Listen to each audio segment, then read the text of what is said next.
Ito ang lalaki. Ito ang lalaki. Tapos, ito naman ang babae. Hello guys! Hapon na naman kay magluluto tayo ng panghapunan. Ang lulutuin ko guys, itong alimango. Oh. Ginataang kalabasa at sitaw na may alimango. Ito. Yan siya. Nabrush ko lang siya guys kasi maraming itim-itim.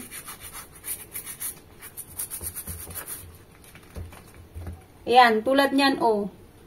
May itim-itim siya dyan. Kailangan natin siyang i-brush. Oh, ayan, natatanggal siya pag brinas eh. Etong iba, wala nang kamay, isa na lang. Ay, marami pa palang kamay, mga daliri. Ito, yung lalaki, isa na lang. Wala na yung isa. Ilang piraso lang naman to? 3, 4, 5, 6, 7, 8. Sabi nila, babae daw ito. Pag ganito, babae daw siya. Yan. Tapos, pag lalaki naman, saan ba ang lalaki? Ito ang lalaki. Ito ang lalaki. Tapos, ito naman ang babae. Pakuluan lang muna natin siya, guys. Yan. Yung iba malalaki, yung iba naman maliliit.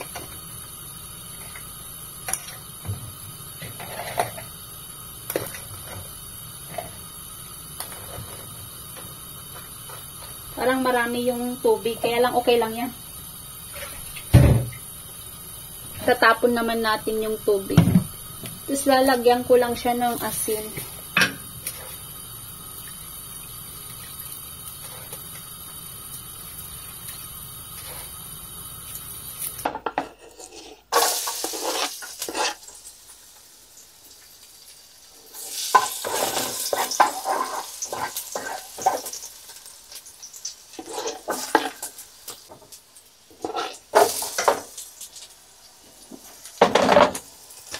Ito ang gata ko guys, oh. Ito ang gagamitin ko, yung kulay green. 'Di ba ano to, pang dessert lang siya. Wala naman akong ibang gata dito sa bahay. Dapat sana yung brown na kulay. Kaya lang wala akong ganun. Kaya ito na lang gagamitin ko. Lalagyan ko siya ng 2 lata. Kasi marami yung ano ko, yung gulay eh.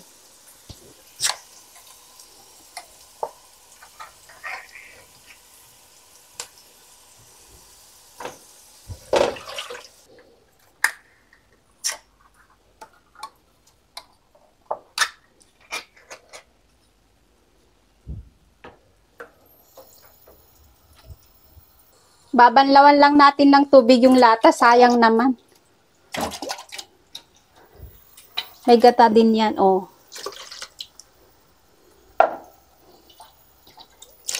Yan.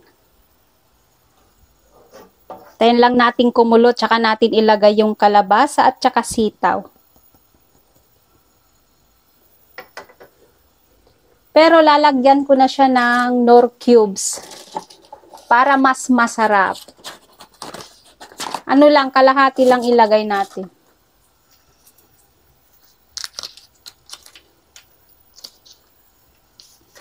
Kalahati lang.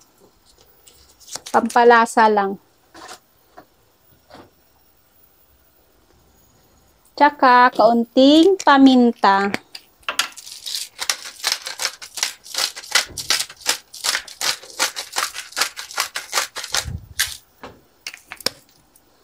Dagan pa natin. At asin.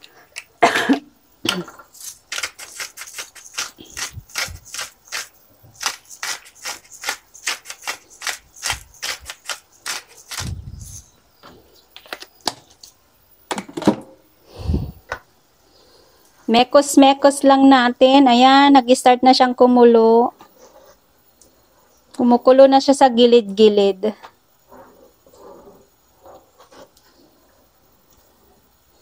Yung iba naglalagay ng patis, guys. Pero ako ayokong lagyan ng patis. Basta pag nagluluto ako, ang panimpla ko lang yung Knorr cubes o kaya kung may magic sarap ako, nilalagyan ko pero wala akong magic sarap. Knorr cubes na lang. Tsaka asin. Yan guys, kumukulo na siya. Lagay na natin yung kalabasa.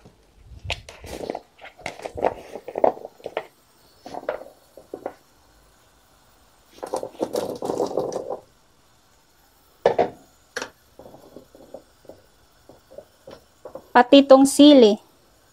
Iuna ko na itong sili. Yan.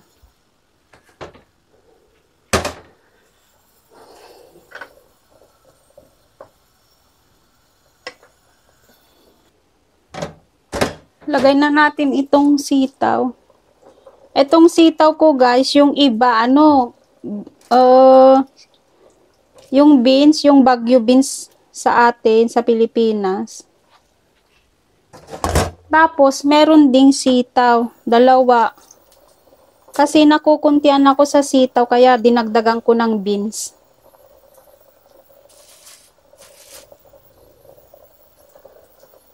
Para mas maraming gulay. Tikman nga natin.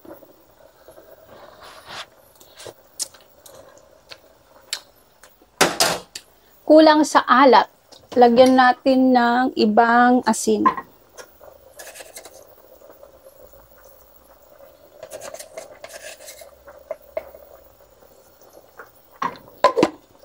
Ang init dito sa Italia, guys.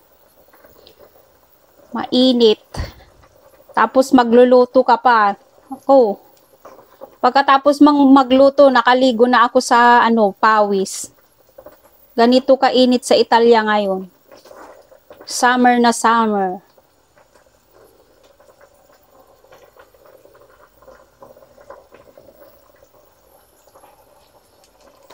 Dadagdagan ko pa pala ng hipon.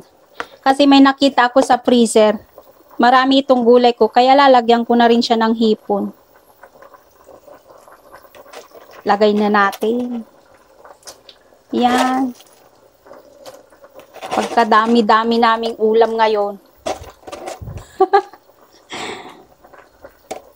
Fiesta ngayon. Biyernes ngayon, fiesta. Kasi walang trabaho bukas. Kahit marami kaming kakainin, late kami matulog, Sabado naman bukas. Walang trabaho. Meron palang trabaho ang asawa ko. Tapos sa hapon din, meron din kaming part-time na garden. Kaya lang, pag Sabado, medyo nalilate kaming gumising. Kasi late naman na siyang papasok, 10:00. Tapos, ilagay na rin itong alimango.